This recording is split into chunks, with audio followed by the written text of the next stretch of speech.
Welcome to Feminist Question Time, brought to you by Women's Declaration International, the leading global organization defending women's sex-based rights against the threats posed by gender identity ideology. Congratulations on being here. We are almost all radical feminists here, so possibly the epitome of TERFs. We have been rad femmes since the 1970s, and our analysis of gender identity ideology has been consistent since then for 50 years. We were not surprised when it came along, and we have not changed our analysis.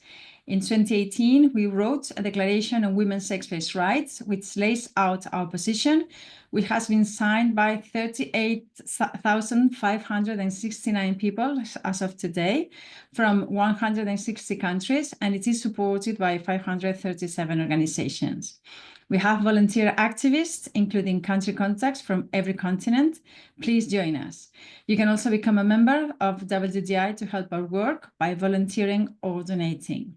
You can contact info@womensdeclaration.com to be a member or an activist, or also you can do that via your country contact on the website. Today, we have 3 women with us, activists. We thank them very much for being with us today. We have Helen Gibson from the UK. She's going to talk about surrogacy and egg harvesting. And then we will have Elizabeth Chesak and Karla Mantilla, who are president and board member of WDI USA, and they will tell us about their activism, why they chose to join WDI, and why radical feminism. At the end, we're going to show some videos from our country contacts from Canada, USA, and New Zealand. Helen, thank you very much for being here with us. You founded Surrogacy Concern in 2023 in response to the Law Commission in England and Wales proposal to liberalize surrogacy in the UK. So thank you very much for being here, and over to you. I founded Surrogacy Concern in 2023 in the immediate wake of the Law Commission for England and Wales, with the Scottish Law Commission publishing their plans which recommend the liberalisation of domestic surrogacy law in Britain, and plans which I, along with many other women and children's rights campaigners such as Stop Surrogacy Now UK, Nordic Model Now, Object, Women's Place UK, and many others, vehemently oppose. And before I speak about the details of the Law Commission's plans, I will talk more about surrogacy more broadly, both in the UK and abroad, and also about the related issue of egg harvesting. I'm going to assume most of you know a little or a lot about surrogacy, but I will recap briefly for anyone who might be coming to this issue slightly anew. Surrogacy is the practice of a woman becoming pregnant and her child being removed at birth to be handed away for others who may or may not be genetically related to the child. These people are known as commissioning parents and may be in a couple or single. And in the UK, single men have been able to obtain parental orders which confer legal parental status for surrogate-born children across the UK since 2019, and 95 single men have done so to date. More usually, surrogacy happens in exchange for payment in countries such as the US, Mexico, Colombia, Ukraine, Georgia, Belarus, where in the case of developing countries in particular, a woman's poverty and lack of choices is preyed upon, with surrogacy agencies brokering usually legally enforceable agreements. In some of these countries, the mother loses her rights to the child before the birth, as is the case in California and in Mexico City. And it is usual in countries which allow commercial surrogacy for the mother to lose her parental rights at birth, never be listed on the birth certificate, and have no ability to change her mind. Often the baby is taken from her straight at the point of delivery to the commissioning parents, who may be in the delivery suite or in another room, and the mother may not even see the child again or may not meet the commissioning parents. In the UK, Canada, and Australia, so-called altruistic surrogacy is permitted, with tens of thousands of pounds usually exchanged in expenses, and women on occasion using their own eggs. In the UK, the mother remains on the birth certificate until the granting of a parental order which cannot be applied for by commissioning parents earlier than 6 weeks after the birth, but must be applied for within 6 months. We know of surrogate mothers in the UK who regret entering into surrogacy arrangements, and of examples across the world and here of women being pressured into it by family members. Now, you might ask why women agree to do this. And what we see time and time again is the surrogacy industry effectively grooming women out of understanding that they are the mother of their own child. They're told that in the case of gestational surrogacy, that they're not the mother, they're just the oven or microwave, which is, of course, to fundamentally misunderstand or even obscure the truth about how women's bodies make babies and the bonding nature of pregnancy and childbirth and the reciprocal nature of exchange of cells between a mother and child. We see women being told that they're doing something kind, miraculous, and beautiful, and even that they are privileged to have fertility. We have seen women trafficked for surrogacy and offered up for surrogacy by their own husbands, or pressured within families to undertake surrogacy for siblings. Many surrogate mothers simply do not understand they are the mother of their own child. Ignorance the surrogacy industry encourages and exploits.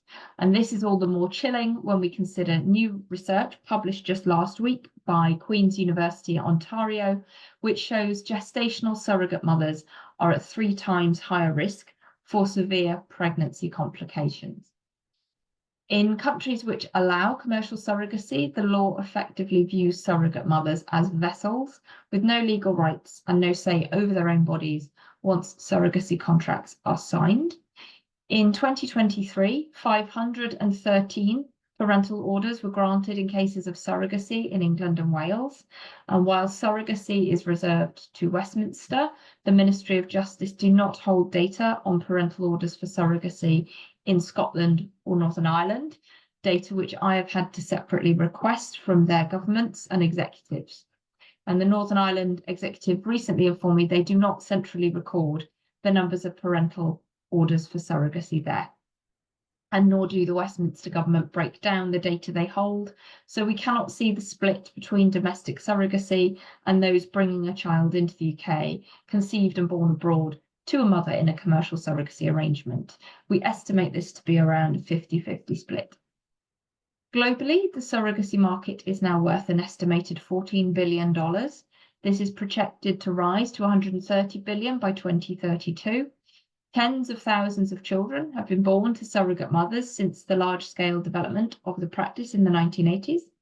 Surrogacy now represents a global industry of baby buying, with a trade in babies, human embryos, eggs and sperm worth billions, and with millions of eggs in circulation. Surrogacy remains illegal in many countries in the world, but a growing minority of countries permit the practice.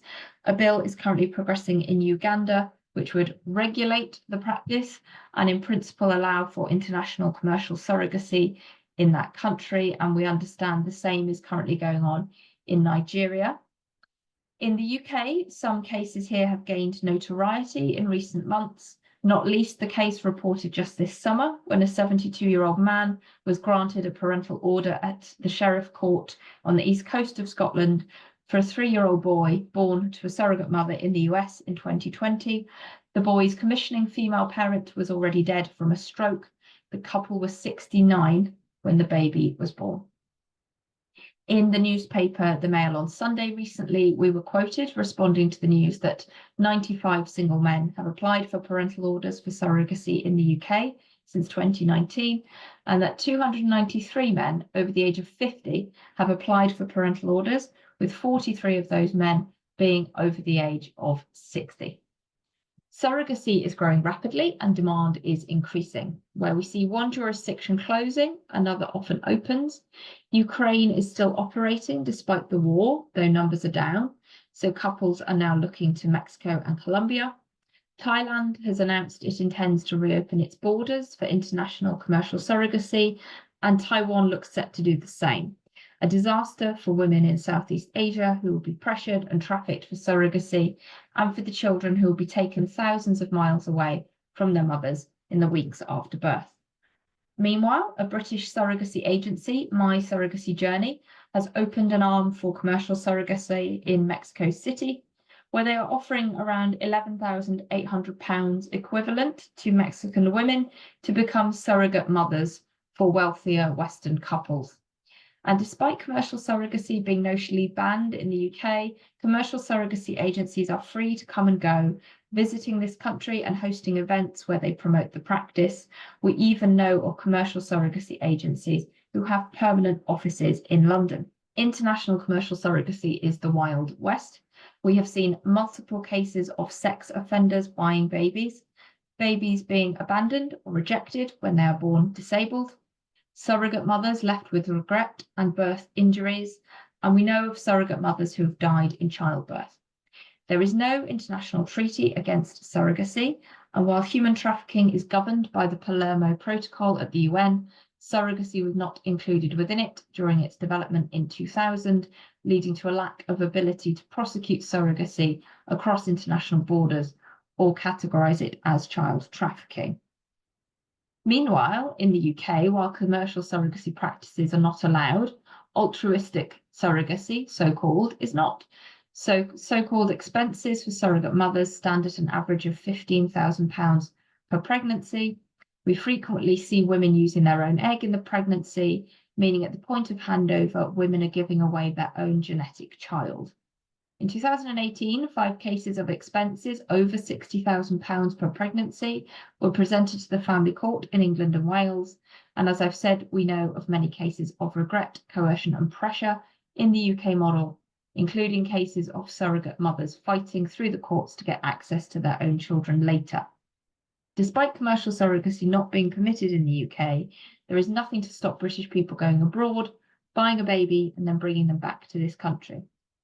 If one parent is genetically related to the child, they are almost always granted a parental order, thus circumventing Britain's ban on commercial practices.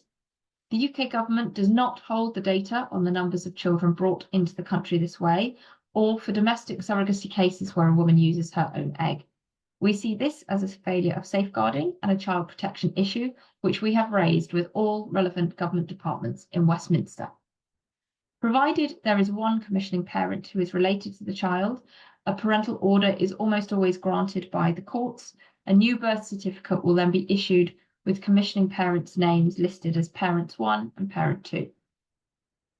In all honesty, we have no idea how many cases of surrogacy exist in the UK because the data is not complete, and it is widely understood that many parties never apply for a parental order. The NHS does not proactively track surrogate births, but the numbers are growing quickly and have more than trebled in the last decade as the practice becomes increasingly normalised and encouraged, both by celebrities and on social media, hovering around 450 to 520 per year. So who is doing this and why are they doing it? In the early 1990s, the numbers were small. Couples who could not have their own genetic children for reasons of infertility, usually caused by situations such as women having undergone chemotherapy or other treatments which damage their wombs or eggs. Today, we see a far greater mix between heterosexual couples, single men, gay male couples, and those pursuing surrogacy, not because they're medically incapable of pregnancy, but for social reasons. For example, being able to get pregnant but not wanting to endure pregnancy or interrupt work, as is the case with Paris Hilton or Priyanka Chopra. Surrogacy is now way beyond the realms of small numbers of wealthier couples and celebrities. It is spreading into every community and every town.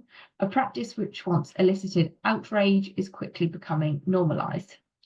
What was once understood to be exploitation of a woman's body is now seen by some as a service they are entitled to, and in extremis, a medical requirement the state should pay for. Background checks and the safeguarding process for surrogacy is in no way comparable to that which we see in adoption.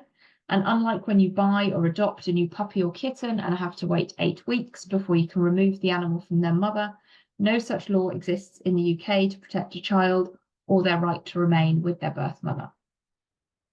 All of which brings me on to proposals by the Law Commission for England and Wales and the Scottish Law Commission announced in March 2023, which would establish a new pathway for surrogacy in Britain, removing the need for oversight by the family or sheriff court and dispensing with parental orders for teens on the new pathway. Commissioning parents would be listed on the birth certificate at birth, and the mother would lose her legal rights at birth, provided she had not withdrawn consent given earlier in the process and not proactively sought again. After birth, the surrogate mother would have just 6 weeks to withdraw her consent, but even then would not be automatically granted custody of the child, but would have to battle it out in court, even when she'd used her own in the pregnancy, and using your own egg would still be permitted. Open advertising for surrogate mothers would be allowed for the first time. Regulated surrogacy organisations, current surrogacy agencies most likely, would be set up, having power to approve teams onto the new pathway, a direct conflict of interest. A minimum age of just 21 was recommended for surrogate mothers and 18 for commissioning parents. The Human Fertilisation and Embryology Authority, or HFEA, would be tasked with overseeing regulated surrogacy organisations. They stated they did not have expertise in that area and they've shown no enthusiasm for that role. Meanwhile, expenses would not be capped, and the process for applying to bring a baby born through commercial surrogacy abroad would be made easier, despite the Commission's acknowledging that surrogacy abroad is largely exploitative and fraught with risk. Mercifully, in one of their more sensible moves, the last government stated they would not be taking the Law Commission's plans forward. We are waiting on the new government in Westminster releasing their long-form response to the Law Commissions and have made clear our concerns regarding the proposals to the current government. You might wonder how and why the Law Commissions ended up recommending change, which so obviously strikes so many of us as dangerous and misguided. Quite simply, the same institutional capture we've seen running through our public institutions in the last decade has been witnessed here. Just as Stonewall and others lobbied hard behind the scenes for changes many of us found unacceptable and harmful, the same has been done by surrogacy agencies in tandem with lawyers who stand to make a significant profit from new proposals on surrogacy law reform. Pushed for hard by the surrogacy industry, agencies and lawyers for many years, as more people pursue surrogacy, we face a range of challenges. Largely concentrated at the upper end of the income scale, we will see more promotion of the practice and greater suppression of dissent as more journalists, politicians, and those in high-status jobs pursue surrogacy. A case in point, a few months ago, Radio 4's Desert Island Discs programme interviewed 2 women in a row who both had children with surrogate mothers. And when one discussed chucking embryos in to the surrogate mother, no pushback was made by the interviewer. We will also start to see a decline in the number of politicians and journalists who understand the hardships and rigours of pregnancy, labour, and the importance of the 4th trimester, or who understand the relationship of the dyad and the crucial period of maternal bonding in pregnancy and afterwards. Other politicians will start to speak out less because it is embarrassing. We currently have members of the UK government who have children with surrogate mothers, as well as prominent journalists at the BBC, ITV News, and the Times newspaper, amongst others.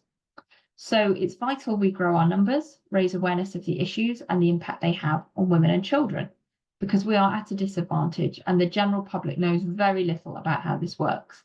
But if it becomes an expectation that going to a surrogate mother is something you can or should be able to do, or that access to eggs is something you should be entitled to, it becomes a far bigger challenge. Which brings me on to the other related area we campaign on, egg harvesting. Gestational surrogacy relies hugely on donor eggs.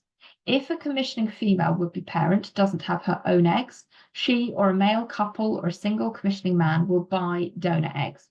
These are often chosen from an egg bank or an online catalogue provided by the fertility clinic, but you can obtain them from a jurisdiction of your choice, and most clinics will ship them for you frozen for a few £1,000s. Fresh eggs are generally more expensive.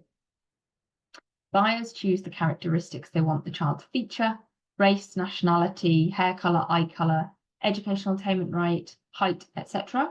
And they will use the eggs to create embryos for implantation into the surrogate mother. So we see the splitting of the mother. Egg donor, surrogate mother, maybe a third female commissioning parent. And then, of course, it's far easier for buyers to make the argument that the surrogate mother is not the mother. She is, in their eyes, just the gestational carrier, or even that the child doesn't have a mother at all, which of course is untrue, but which we see in the general discourse all the time. Now, eggs degrade in quality as a woman ages. Egg harvesting is a young woman's game. A woman is born with all the eggs she will ever have, millions at birth, and by her early 20s still has hundreds of thousands. Egg harvesting has become big business. In the US, young women are targeted heavily, particularly at university, and may be paid $2,000 to $10,000 per cycle, more for high-status donors at Ivy League institutions, sometimes less. A sum many young women who are not well off or who have college tuition to pay find hard to refuse. In the US, this practice is now completely normalized and largely unquestioned. The eggs are then sold on for far more money by the fertility clinic. This can be with the woman as a known donor or anonymously. The process is grueling and arduous for the woman, often painful and even dangerous. In the UK, we've seen women as young as 18 donating their eggs. There is no requirement for the woman donating her eggs to have had her own children previously. Fertility clinics, which target young women for their eggs, are not legally obliged to list health risks on the adverts, despite at least 2 women in England dying from complications arising from ovarian hyperstimulation syndrome in 2005-06, a syndrome caused by egg harvesting and which younger women are at greater risk of because of their higher numbers of eggs. We have drawn these issues to the attention of central government. Fertility clinics in the UK are allowed to reimburse expenses, that word appearing again, up to £985 per cycle from 1st of October this year. So that changed just this week. Women are allowed to undertake up to 10 donor cycles. Despite being able to claim nearly £1,000 per cycle, the Department for Health and Social Care and the Human Fertilisation and Embryology Authority tell us this is altruistic and will not act as a financial incentive to women to donate their eggs from a point of financial need or hardship. We are really concerned that this incentivizes young women living in poverty or students to give up their eggs for money, actions which we believe many will live to regret, particularly as they get older.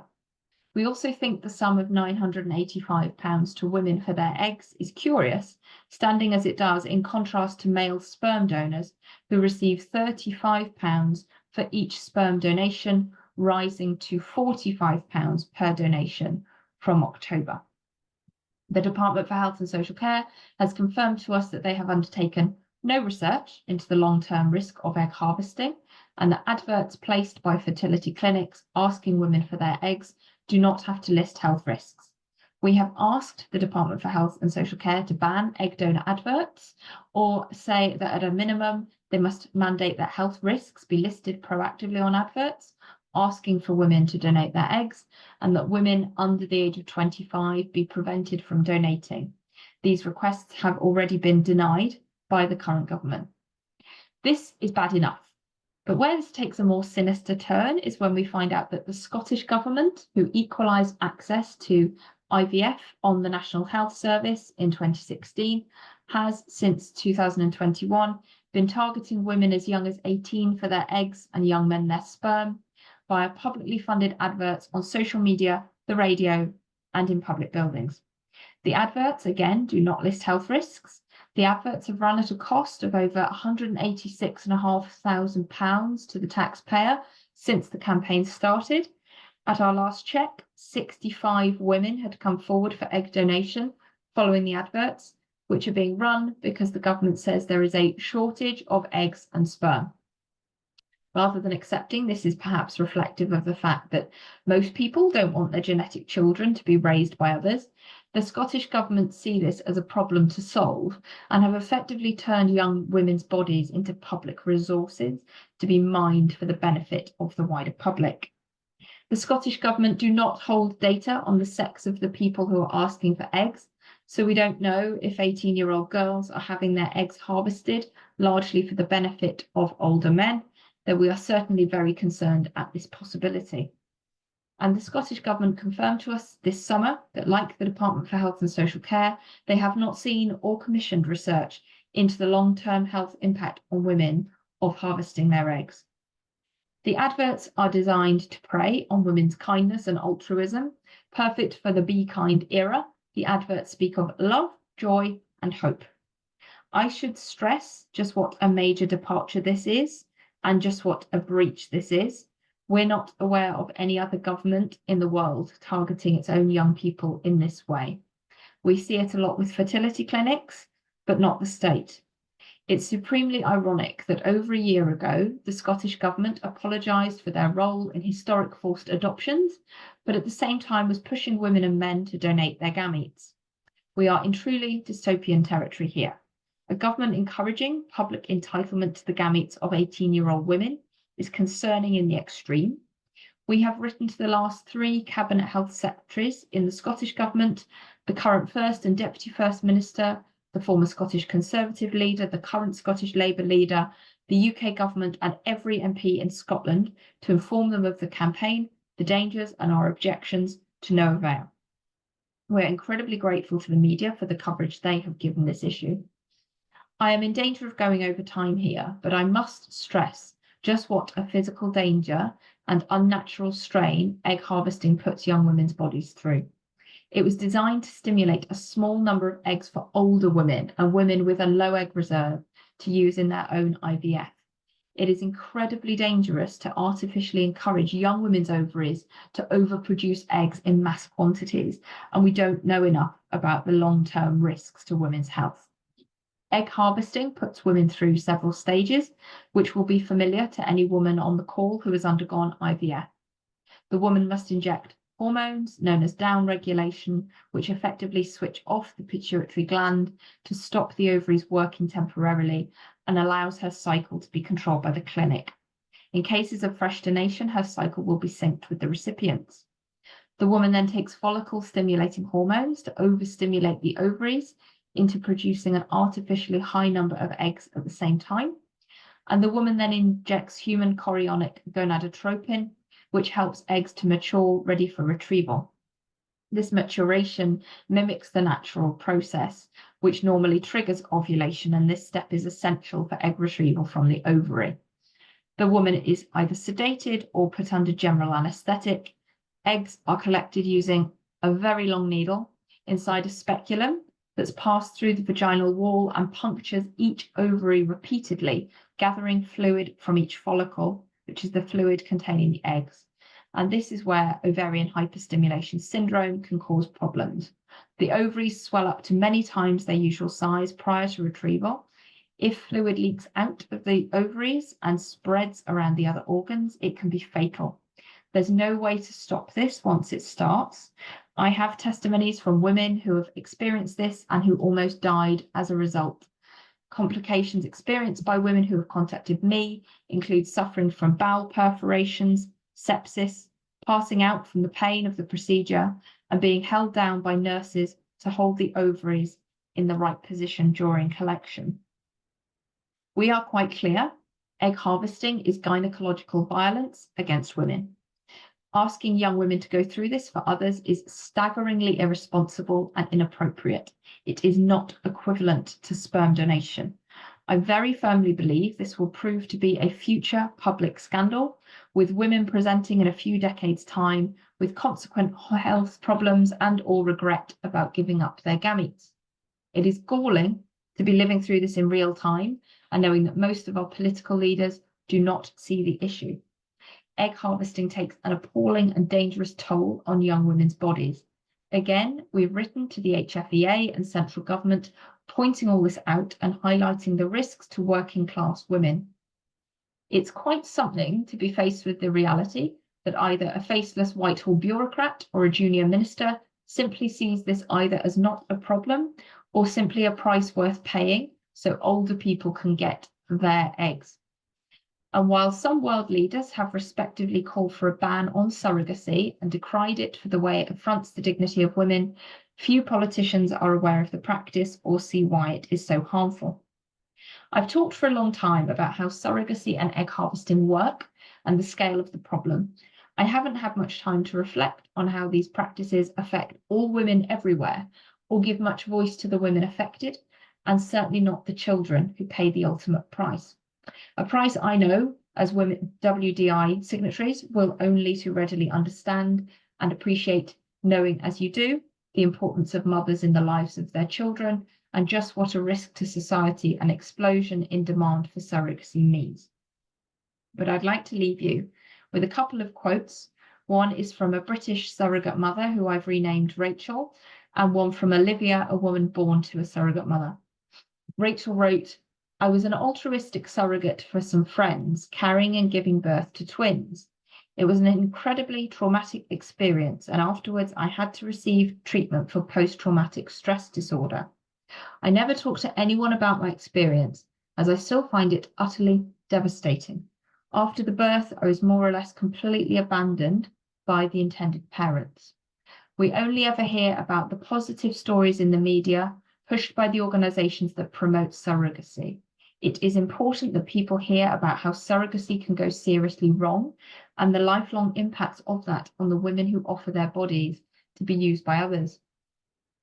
Most hurtfully, I was not invited to the twins' christening. I was used for my uterus and then discarded when I was no longer needed.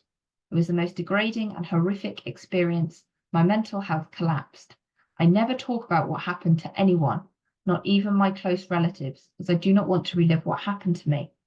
It wasn't until the Law Commission's consultation that I ever spoke about this. I'm left with birth injuries, incontinence, and with separation of the abdominal muscles. I'm now completely against all surrogacy, both commercial, which is completely immoral in my view, and altruistic unpaid surrogacy. The potential for abuse is too great. Women should not be encouraged to endanger their emotional and physical health and safety. Women matter." Olivia said, "Mere seconds after I was born, I had been rapidly removed from the woman who had become pregnant with me, using her own eggs, and had carried me for 9 months," she wrote. "Rather than being placed in my biological mother's arms to be nurtured and adored, I was handed over to a man and woman who had, put simply, paid an awful lot of money for me. The reality is a woman's body is being rented and a baby is still going to be separated from its birth mother. In my view, it makes no difference if the surrogate is not the biological mother. It's her womb that has nurtured the child. It's her voice the baby has heard in, day out, as it grows within her. It's her scent that will soothe the child. It is her they feel bonded to. I'm unable to stay silent while I still struggle with the traumatic legacy of surrogacy." How the gestation of another zygote function within a surrogate's body. I understand that this is just the same as when there's this practice also with when women have fertility issues and also get donors. I think is the process is the same, but please, if you could process on this. So there was a study done by Queen's University, Ontario, which was trailed in July, and then the actual study came out in the Annals of Internal Medicine last week, showing that gestational surrogate mothers are at 3 times the risk of severe pregnancy complications, and women having IVF were at twice the risk, I believe, of complications to women who just had their own, ordinary spontaneous genetic pregnancy. We think the reasons are with the surrogate mothers. When you're using an implanted embryo that isn't related to you, the body is more likely to reject it because it's not your own genetic material. A bit like with organ donation, where you have to take tablets to suppress your immune system. We think it's a similar thing.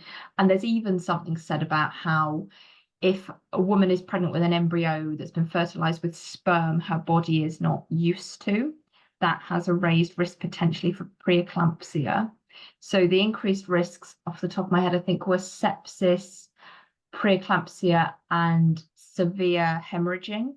And those were the risks caused by having the implantation with the unrelated embryo. Now, this is a new study of 860,000 births over a 10-year period in Ontario, Canada, and 806 of the births were gestational surrogate mothers.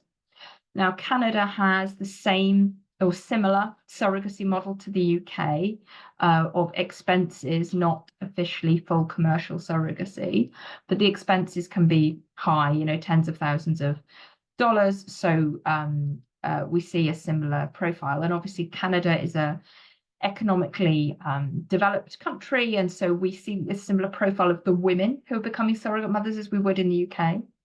I would be really interested to know if the rate of complications is even higher in developing countries with perhaps poorer medical care. There have been smaller studies done on surrogate mothers down the years, which showed us things like a higher rate of postnatal depression, a higher rate of miscarriage, a higher rate of giving birth early and the babies having to go into the neonatal intensive care unit. So the babies are often smaller, low birth weight, are more likely to be premature. So the whole thing is less healthy and safe than a spontaneous natural pregnancy.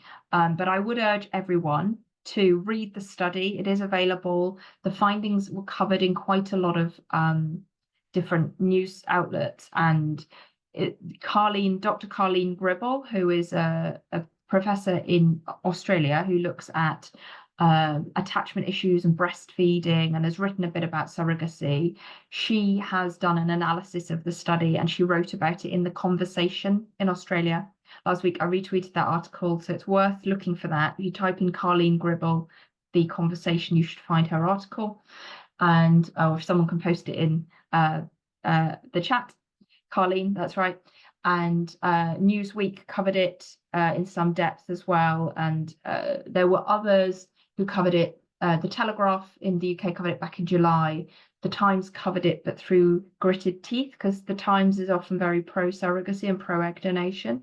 The Guardian covered it a bit, so that it has received some coverage. But we think the issue largely is the carrying of the unrelated embryo. Have there been any studies of the effect on people born in surrogacy? So there is one long-running study done by the University of Cambridge by Professor Susan Golombok that's been running since the early 2000s, and that's been tracking, I think it was around 50 surrogate-born children, which, and I think now the numbers are even lower. Of the children still in the study, I think it's now down to about 26 children or something. And when you consider that around now 500 children a year at least are being born and brought into Britain through surrogacy, that's a really minuscule sample, and so we can't use that to judge anything particularly accurately.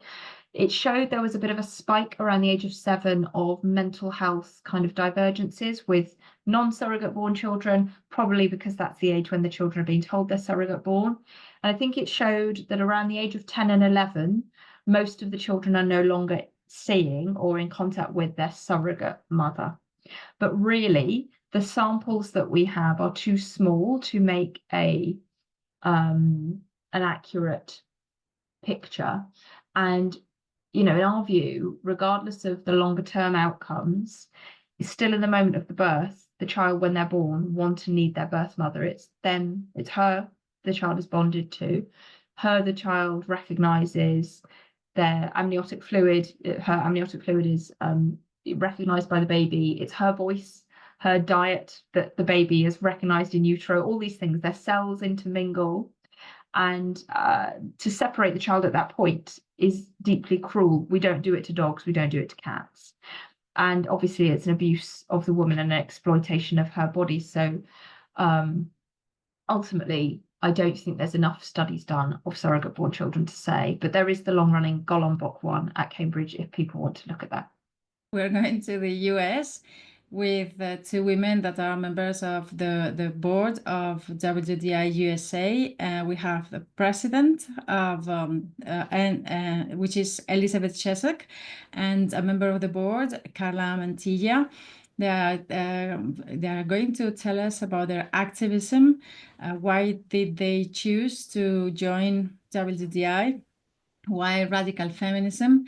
And also they will inform us about the latest or the most pressing issues within the organization or the political situation there. So thank you very much for being here with us. Delighted to have you here, sisters. And over to you, Elizabeth and Karla. Thank you. This summer, WDI USA had our board elections, and then Karla and I both joined the board on August 1st. So the other members are Lauren Levy, Catherine Kinney, Irene Lawrence, and Lorraine Nolan. So it's now a board of 6. And we just thought we'd pop by and introduce ourselves and talk about some of the things that our organization has been up to. So yeah, I'm very new to working on the board of WDI, and it's been really interesting, and it's wonderful to be with such intellectually brilliant women who are doing so much work in the world. Just a bit about me. I came to feminism through volunteering in the battered women's movement in the mid-1980s, so a long time ago. But I came to radical feminism through that because I began to see that this violence against women, not as the way it's so often portrayed as a random acts of mentally ill men, but I began to see it as part of a system. It was a pattern, that male violence is a pattern, and that there's a reason for it. And it's not just, oh, those men are messed up psychologically or any other way. After I volunteered there, I ended up joining the Off Our Backs Collective, which was a wonderful experience. That was Radical Feminist, and I met amazing other radical feminists. That's a publication that began in 1970 and published for 38 years. I joined in 1993, and it was an amazing experience. But you know, print publications are tough to keep up. After that, I had to earn money, so I started working at an academic women's studies journal, that's where I kind of saw how terrible things had become for feminism and how women's studies had basically devolved until, to my view, it was more or less anti-feminist. And I've written and talked on that particular thing, the way that women's studies has devolved over time. I've also written a book on online harassment and the particular ways women are targeted in especially pernicious and pervasive features that affect women in dramatic ways. But the book is called Gender Trolling: How Misogyny Went Viral. So I joined WDI because of the good work that they're doing in the United States, obviously international as well, but the WDI USA. And I am really interested in how, they're putting radical feminism in action. And I'm excited to keep doing what I can. Before we went out of business, we made sure it's online. Mostly it's academic, scholarly work like EBSCO and places like that. I have a bunch of back issues in my house, but the paper copies are hard to come by. But Okay. Yeah, it is online, but you have to probably have a academic access. So I'm Elizabeth. I also recently joined the board of WDI USA, and I currently serve as president. I joined WDI last year as chief of staff and then applied for this role. So I found my way to radical feminism in 2019 when I was deprogramming from almost a decade spent in the gender cult. One of the things I studied in college was at my school called Gender, Women's, and Sexuality Studies, because there don't really seem to be women's studies programs anymore. But, even as I was very confused about, who am I even a woman, etc., I had a very keen interest in women's history, and that was the only way that I could study that, to be in that program. But it's just, looking back on it now, I see all the ways that program was lacking. So when I found my way to radical feminism, not only did I find a critique of gender identity, I found critiques of pornography, prostitution, surrogacy, egg donation, etc., that I just didn't get from quote unquote liberal feminism. So that's really what drew me to it, and I just thought it spoke to issues that were really targeting young women, and that's an interest of mine, how to bring more young women into the movement and how to have an intergenerational exchange of ideas between the women who've been in the movement for decades and those of us who are coming to it more recently. We recently had our third annual national convention in Atlanta, Georgia, and this was September 20th through the 22nd. Our theme was amplifying the women's liberation movement, and we had a little over 80 women there, so it was fabulous. We talked about everything from fetal personhood laws, intergenerational discussion, sexism and gender ideology in progressive social movements, protecting women's sex-based rights as a Democrat in today's environment, just so many topics. Learned a lot, and it's just always so good to meet your sisters in real life, and it kind of sustains you through the rest of the year. One other thing that was especially good was critiquing the DSM-5, a diagnosis of gender dysphoria. And then there was some good panels by Desisted Women, and a Tumblr fan fiction and online subculture, and talking about trying to convince girls they're trans. They will all be available online. And we're also already starting to think about where we might like to have our 4th annual convention. So, feel free to reach out to info@womensdeclaration-usa.com if you have a group of local women who might be interested. And then the other thing that was lovely was that there were no protesters. So it was a very quiet convention after just the insanity of San Francisco last year and the hundreds of people outside the hotel and some of them making their way inside the hotel. It was lovely to just have a convention where we're just focused on learning and networking and connecting with other women, and we didn't have to worry about anyone screaming their heads off outside. So that was lovely. There's a lot of legal initiatives that are undertaken on behalf of WDSI. As you know, the United States, as well as many other countries, is overrun by laws that have just immediately, just kind of behind everyone's backs, been implemented, codifying gender identity. So we filed some cases too before the Supreme Court on the behalf of the states of Idaho and West Virginia, challenging the idea of female, or wanting to challenge erosion of female-only sports. There's also been and these are amicus briefs filed before the Supreme Court. That we've also filed some amicus briefs, which are just, kind of friend of the court, someone who's interested in the outcome of the case, who has something to say, and kind of the court will read this and hopefully use the information to weigh their decision. Another one based in the state of Wyoming, where a sorority was forced to admit a man. I don't know if you've read about that one, but and the lower courts upheld his being admitted. So we've filed an amicus brief in support of the female plaintiffs in that case. We've also joined us amicus brief about on behalf of the state of Indiana, where schools were not, the law was implemented where schools are not permitted to have single-sex bathrooms. And then also there's a amicus brief that was filed on behalf of a spa in the Washington state, where it was a women-only spa, and a man sued to be able to enter, saying his not being able to enter violated his human rights.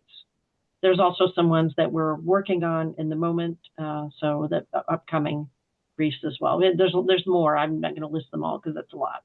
The oral arguments in that case will begin on November 18th in Seattle, so I'm going to have to be a little vague here. I'm sorry, but we are planning some things in Seattle, so if you're in the area in mid-November, please join us. We'd love to have you. So some other things that I wanted to highlight. It hasn't officially launched yet, but I got the go-ahead to mention it. We will have an anti-pornography group launching through WDI USA, so I'm super looking forward to that. I hope that will be a way to bring in younger women too, because the influence of porn among our generations is just so intense. And I know it's led many women to wake up from quote unquote liberal feminism and move toward a more radical analysis. We've done some media events as well. We had a billboard truck in front of the Democratic National Committee featuring some of Kara Dansky's, some text from her, some quotes from her in an open letter to Kamala Harris. And then we also had a billboard put up around the time and in the area of the Republican National Convention, saying that abortion is a women's sex-based right. So there's efforts happening on all fronts: legal activism, public, letters to the editor encouraging our state contacts to get involved in initiatives on the ground there. So there's just a lot covered. We're trying to work on some events around November 1st as well. I mean, it's a bit of a conflict because it's right before the election in the United States, so the focus is not going to be on other things as much, but is it Chicago, Elizabeth, where they're going to be doing some activism around the self-ID in Germany? Definitely Chicago, and we're trying to see if there's interest in DC, outside the German embassy in DC. So I've posted the link. There's a woman who goes by Triple L, and she is with LGBT Courage Coalition, I believe. And she interrupted Richard Levine's speech and asked him, why are you transing gay kids? I think there's still much work to be done, but I'm hopeful. We're going to show you some reports from our country contacts, from Kerry Brush and Diane Post from the United States, Jill Owens from New Zealand, and Samantha Brown from Canada, telling us the latest news in their respective countries. Hello, everyone. This is Kerry reporting from the US. Over the weekend, board member Irene Lawrence and several other WDI USA volunteers joined a broad coalition of organizations, including Partners for Ethical Care, LGBT Courage Coalition, Our Duty, DIAG, LGB Alliance USA, and Wolf, for a peaceful public action during the annual American Academy of Pediatrics conference held in Orlando, Florida. The coalition advocates that the AAP stop medicalizing kids in light of the Cass review and the lack of scientific evidence supporting the safety or effectiveness of so-called gender-affirming care. One highlight was when lesbian activist Lauren Legary disrupted Admiral Levine's keynote speech by calling out the following: "Why did you pressure WPATH to remove age restrictions? How does that help children? Most gender non-conforming kids grow up to be gay. Stop transing gay kids. You are all complicit in homosexual conversion."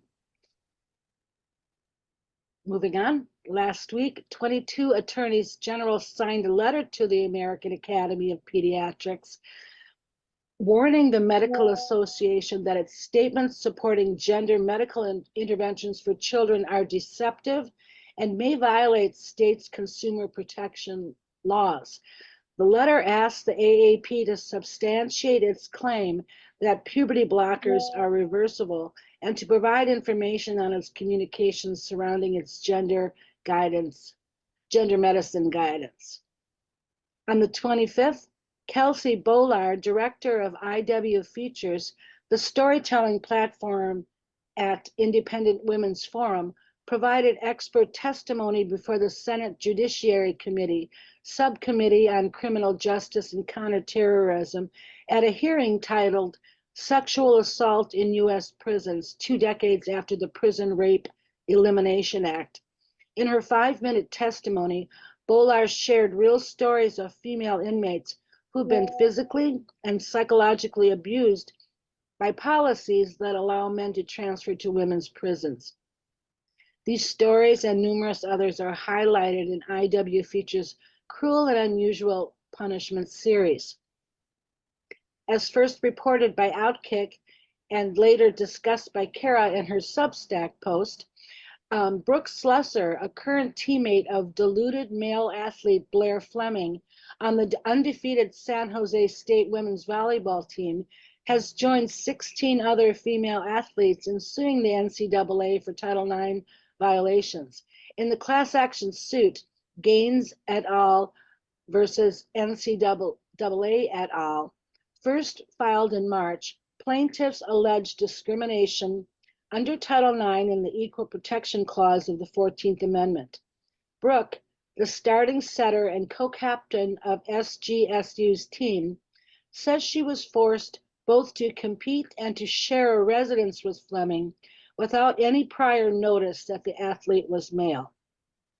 Additionally, Icons and Outkick broke the news over the weekend that Boise State women's volleyball refused to play against a team with a male player, becoming the first Mountain West Conference team to withdraw from a matchup against SJSU and the second team this season.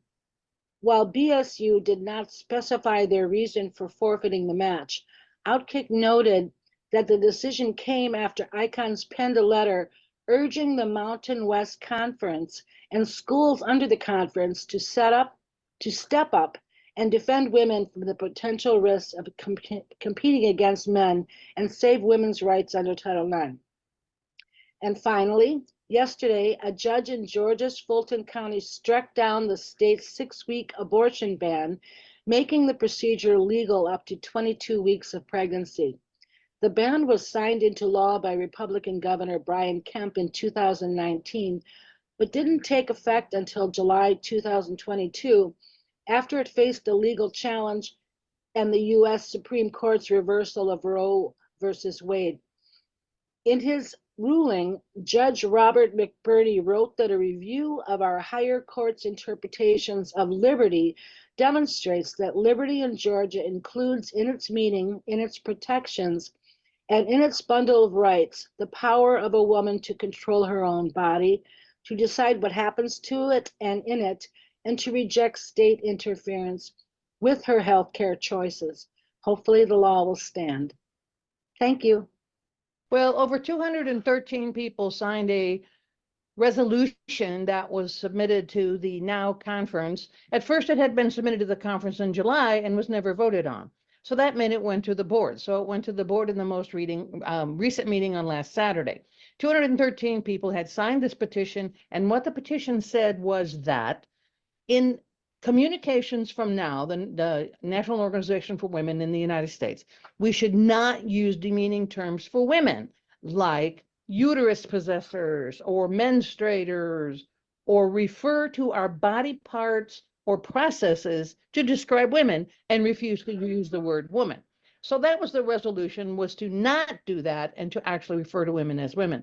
Many of the comments that were made in addition to signing this petition said exactly that this was degrading and humiliating, and how could NOW turn its back on women to support an ideology? Well, it went to the board, and initially it passed by a 3-2 vote. And unfortunately, the management did not like that result. And so they insisted on a roll call vote and that no one could abstain. 3 people had abstained in the original vote. So then the vote changed to 4-4. One woman said she'd made a mistake. Or we had 4-3, and then it changed to 4-4. She said she had made a mistake. And so then they insisted on the roll call vote, and now we lost 3-6. So NOW has said they will continue to refer to women by demeaning terms using women's body parts and processes rather than referring to us as women. I think this is absolutely unacceptable from a so-called women's groups, and it is really a degradation of what NOW has stood for all of these years. And I will be, of course, leaving that organization. Thank you.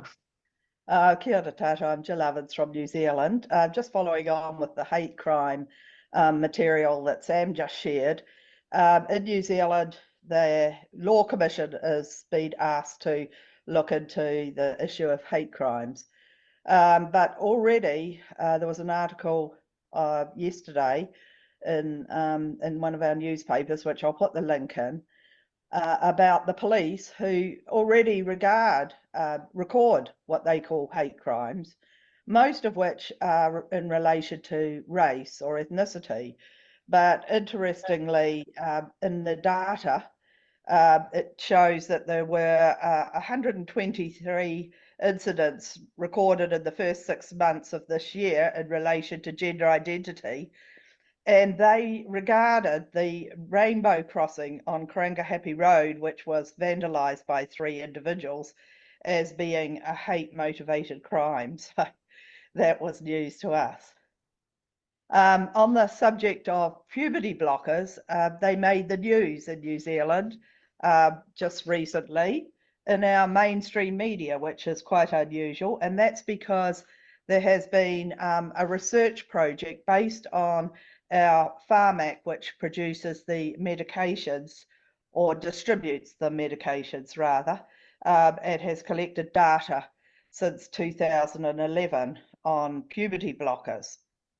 And so in 2011, new guidelines were issued, and at the time there were 50 young people who were prescribed puberty blockers. They excluded anyone under 12 so as to exclude anyone who was getting the puberty blockers for the purposes of precocious puberty, so that they're all likely to be related to gender dysphoria.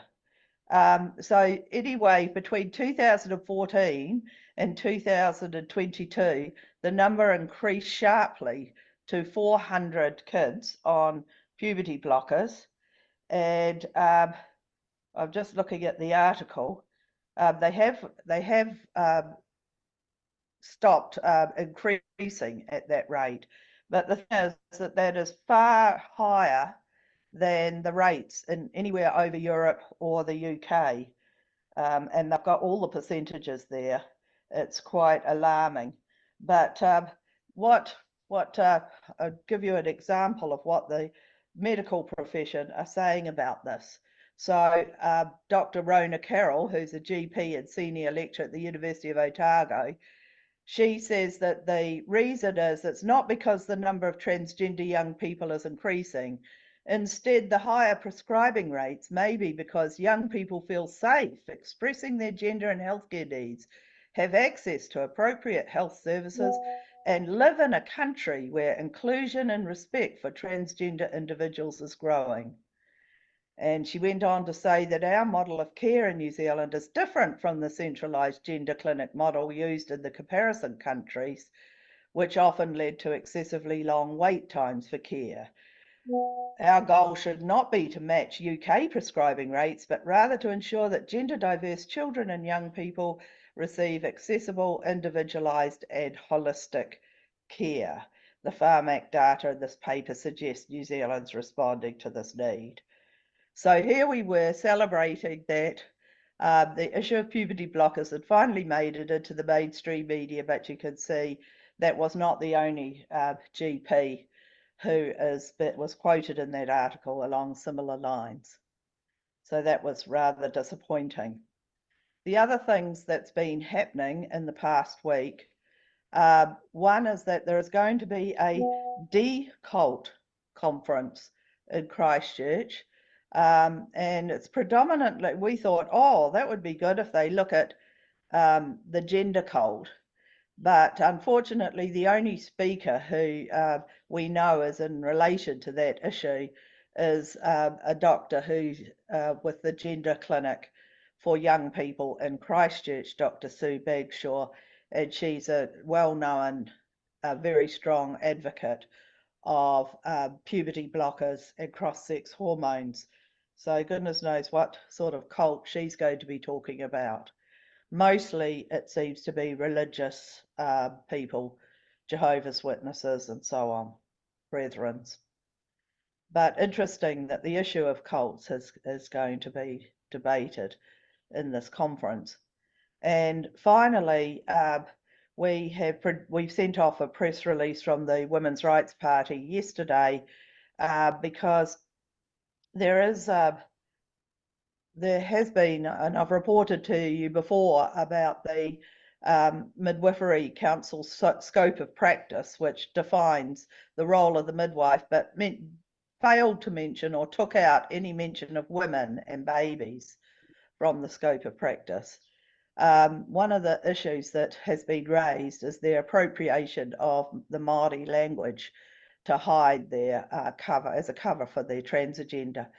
Anyway, two people from Manawahini Korero, which is an Indigenous organisation that opposes the transgender movement, they spoke at the petitions committee about a petition to do with this. And although normally the videos of those submissions are made publicly available, their one has been suppressed. And it turns out it's because a well-known, we call him a hate warrior, who's called Paul Thistle. You may have seen him on Twitter.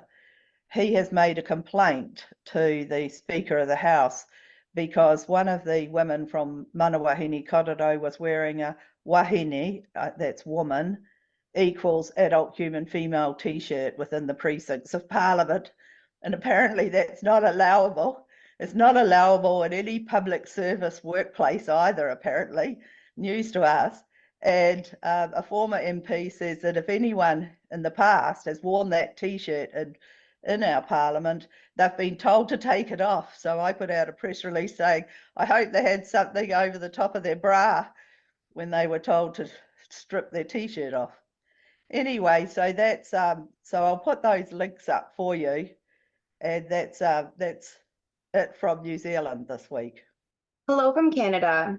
In recent Canadian news, there was a debate in the House of Commons last Monday on Bill C-63, which is commonly known as the Online Harms Act. This is a Trojan horse bill that purports to keep children safe from online predators and bullying. The problem is that it also introduces legislation and amends existing legislation to redefine what constitutes a hate crime and hate speech, and increase punishments for those who are found guilty of such offenses. While most people would agree that crimes motivated by hate should carry steeper punishments, the vast majority of Canadians are unaware of what the Canadian government now considers to be hate. The bill would create a new definition of hatred, which they call hate propaganda offenses. The definition specifies that hatred involves detestation or vilification and does not mean disdain or dislike. But the problem here for Canadian feminists is that with gender identity being a protected characteristic, it's unclear whether or not pointing out the reality of things like autogynephilia and the link between cross-dressing and sexual predation constitute vilification. The bill specifically does mention that our charter rights can be overridden to protect against hate. It's important to note here, just to give an idea of what they're considering hate. The CAHN, who are the Canadian Anti-Hate Network and are heavily funded by the Canadian government, released a document in August with a list of what they are calling far-right hate groups. The very first organization listed is CEDAW, or Canadian Women's Sex-Based Rights. WDI Canada works regularly with CEDAW, and they are absolutely not far-right or a hate group. They are a nonpartisan group of women, mostly feminists, who are working to fight back against the harm gender ideology has caused in Canada. One has to wonder if their 7 issues postcards, which highlight 7 sex-based issues affecting women and girls, would fall into the very vague definition of hate propaganda in this proposed legislation. It's also worth noting that the list that the CAHN released also included neo-Nazi skinhead groups. So a government-funded organization has officially put gender-critical women's groups on the same list as skinheads. One of the most concerning parts of the debate to watch was when Liberal MPs were questioned on the punishments proposed in the legislation, which include everything from peace bonds that involve house arrest and prohibit social media use to steep prison sentences. When questioned on this, the answer given was basically that judges can be trusted not to be too heavy-handed in their sentencing. This is concerning, considering that Canada is full of incredibly progressive judges, including people like Supreme Court Justice Sheila Martin, who stated that a victim in a rape trial should be referred to as a vagina owner, despite the fact that the victim did not even identify as trans and was referred to as she throughout the trial. There's one more part of the bill I'll mention here. If an individual makes a complaint of hate speech aimed at them specifically, the offender could be made to pay compensation of not more than $20,000 to any victim personally identified in the communication that constituted the discriminatory practice. I can't help but think of the reactions many women have had both online and offline to men like Faye Johnstone and Kai Cheng Tom, for instance, who gave keynote speeches at memorials for the Montreal Massacre, using the events to complain of transmisogyny and transgenocide. Many Canadian women pointed out the audacity of these men and the fact that they had no business being there because they are men. Faye would be just the type to keep tabs and make discrimination complaints against women. He has stated himself that he wants TERFs to be so vilified that we wouldn't dare speak our minds publicly. Sadly, feminists are not protected under prohibited grounds for discrimination, so he would face no punishment for his open hatred and vilification of women. The Conservatives did offer an alternative to this bill entitled Bill C-412 that they say would achieve the goal of keeping kids safe without limiting free speech and trampling on our charter rights. The Liberals were unreceptive to this option. I'm hoping there's going to be more discussion on that bill the next time that they debate. In other news, Eva Karlova of COSBAR gathered all of the prison data available from different years and countries and found that they all paint the same picture, a picture that is unlikely to shock any of the women here. About half of all trans-identified men in prison are sex offenders.